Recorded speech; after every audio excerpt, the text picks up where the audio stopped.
Magandang gabi po, mga kabikay. Welcome po sa ating Barangay Kapre. Ako po muli, si Boy Kapre. At isa na naman pong kwento na mula sa tunay na pangyayari ang ating ibabahagi. Pakinggan natin.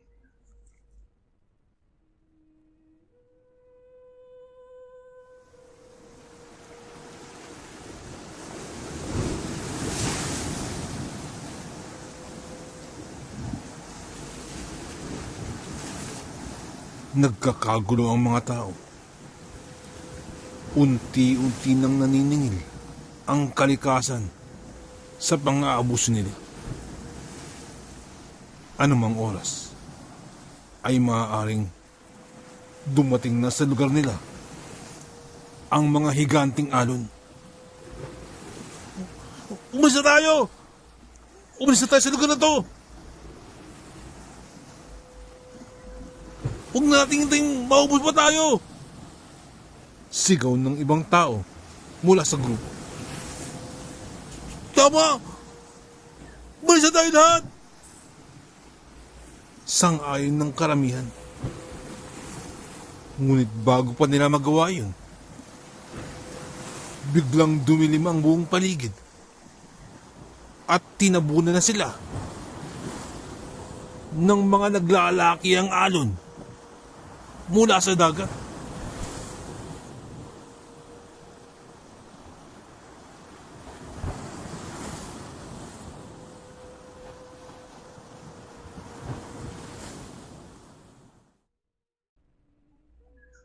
Tahimik, payapa, at masarap mamuhay sa isla da. Kahit maliit lamang ang isla, sagana ito sa mga yamang dagat. Ang mga mamamayan doon ay nagpasyang huwag lisanin ng lugar. Kahit hindi moderno ang buhay roon. Pamana pa kasi ang mga ito ng kani-kanilang mga ninuno noong unang panahon pa. Noon, kakaunti lamang ang naninirahan sa isla. Subalit sa paglaon, sa paglipas ng mga panahon, mabilis na dumami ang mga nakatira. Pangingisda ang pangunahing kabuhayan ng mga taga-isla. Pana, sibat, lambat, at taga ang mga importanteng bagay para sa kanila.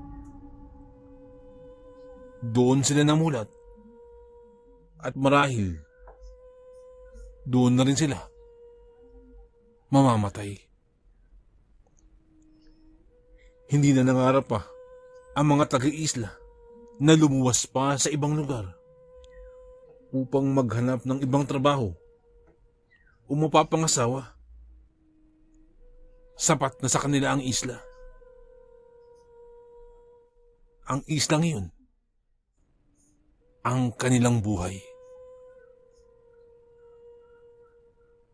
Sa islang ito, ipinanganak si Benjo. 25 anyos. Siya ang katuwang ng kanyang ama sa pangingisda. Gusto ng kanyang ina na pumili na si Benjo ng mapapangasawa. Kahit walang paaralan sa isla,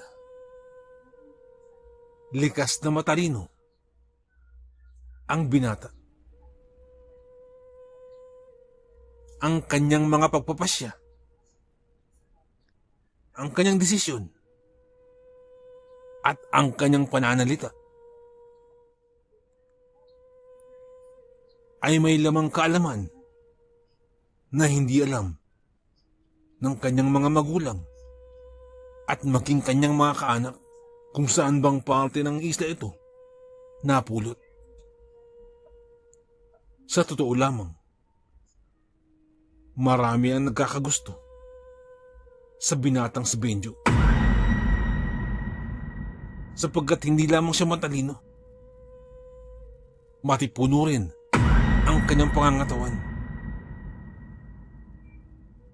At may kagandahang lalaki. Para sa binata, ang Isla de ay lugar na masarap tirahan habang buhay. Subalit, napapansin ng mga taga roon na tila sumisikip na ang isla para sa kanila. Ang bilis kasi nilang dumami. Halos buwan-buwan ay may nanganganak doon. Kaya ang namumuno sa kanila na si Tatang Ambo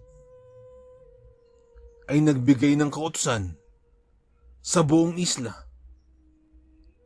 na ang mga matatanda ay huwag nang pakainin upang mabilis manghina at mga matay agad. At ang hindi susunod sa kautusan ay kamatayan. Ang kaparusahan.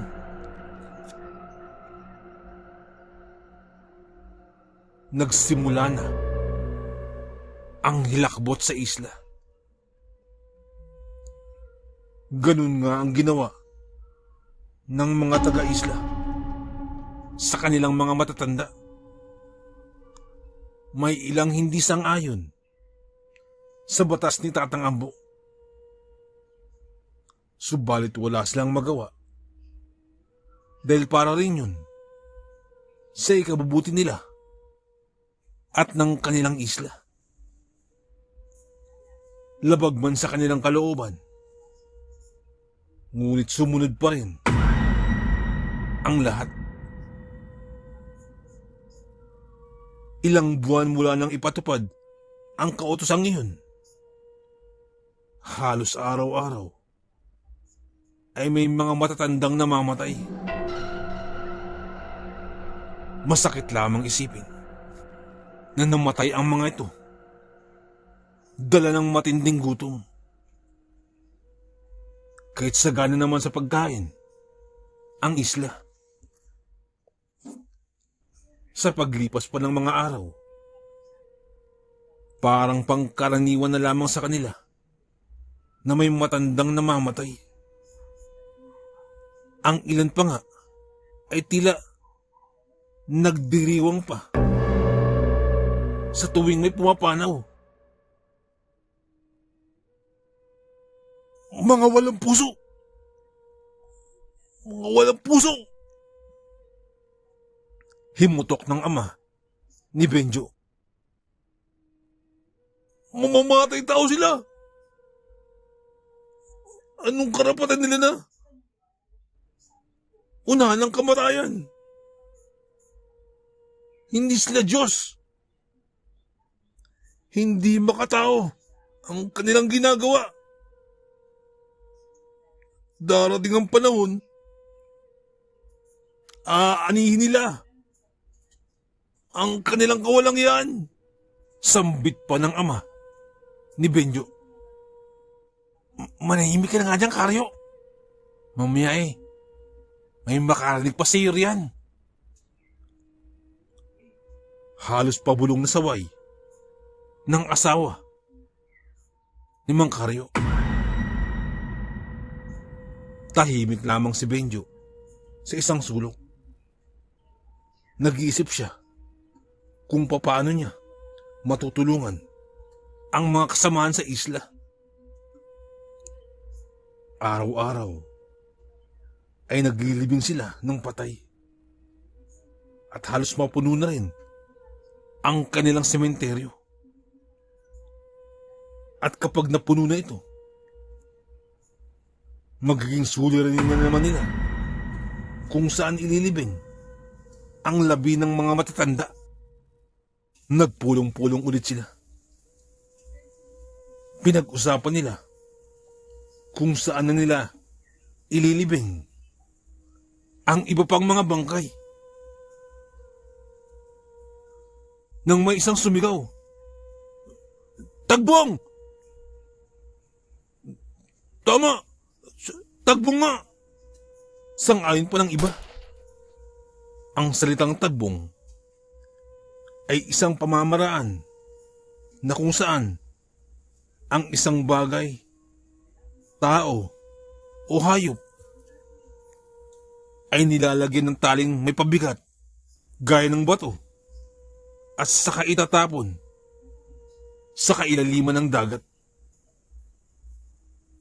Ang mayaman nilang dagat na nagbibigay sa kanila ng buhay ay gagawin nilang sementeryo. Tatalian nila ng malaking bato ang liig ng mga bangkay at saka itatapon sa malalim na parte ng karagatan. Ang mga bangkay ng mga kamag-anak nila ay magiging pagkain ng mga isda na kanila ring hinuhuli upang kainin. Dahil dun, lalong tumindi ang galit ng ama ni Benjo. Lalo na nang marinig ang balita. Ngunit, wala siya sa posisyon upang hadlangan ang gusto ng namumuno. Isa lamang siyang mamamayan na walang katungkulan sa isla. Tuwing may namamatay, ang payapang dagat ang nagluluksa sa kanilang walang habag na paglilibing. Sa paglipas ng mga buwan, unti-unting nararamdaman ng mga taga-isla ang kahirapan. Hindi na nagbibigay ng masagalang yamang dagat ang karagatan. Dumarami na ang nagugutom at nagkakasakit. Ang iba pa nga ay namatay na rin sa gutom. Naghihiganti na ang kalikasan, sambit ng ama ni Benjo.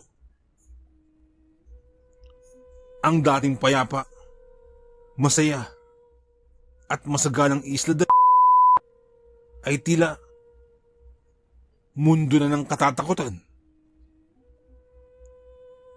Wala nang masasayang mangingisda, pati ang mga batang naglalaro at nagsisigawan sa dalampasigan ay hindi na marinig. Ubos na ang kanilang lakas at pag-asa. Ito na yata ang katapusan ng isla.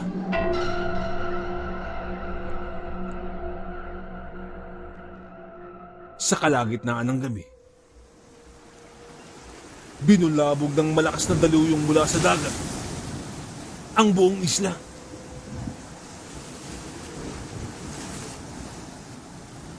Nagkandara pa ang bawat isa. Nagsipaglabasan sila sa kani-kanilang mga kubo, habang ang ilan ay may daladalang lampara. Subalit malalaking alon ang tumambad sa kanila. Walang nagawa ang kanilang mga lampara sa laki ng mga alon. Nabalot ng dilim ang isla. Napuno rin ng sigawan kasabay ng kadiliman. Nagsitakbuhan sila patungo sa palagay nilang ligtas na lugar. Ngunit maliit lamang ang kahit saan man sila tumakbo upang kumubli, ay tiyak na maaabot pa rin sila ng daluyong.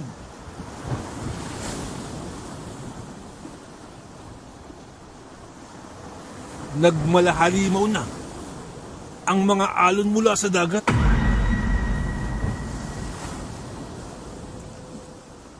Magsitakbo kayo! Magsitakbo kayo! Sigaw ni Tatang Ambo. Oras na ng paniningil ng karagatan. Garit na ang dagat. At tila naulit muli ang kwento ni Noe at ang baha. Hindi na mapigilan ang dambuhalang mga alon. At tunay na masamang kalaban at masamang magalit ang kalikasan. Paulit-ulit na tinabunan ng tubig ang buong isla. Ang hiyawan ng mga tao at mga palaghoy ay tuloy-tuloy hanggang sa pahina na ng pahina ang kanilang mga sigaw, hanggang sa tanging hampas na lamang ng mga alon ang naririnig sa paligid. Dahil sa pang-aabuso ng mga taga-isla, ay halos nawala sa mapa ang isla. Binuran ng dagat ang kanilang kasamaan at kasaysayan.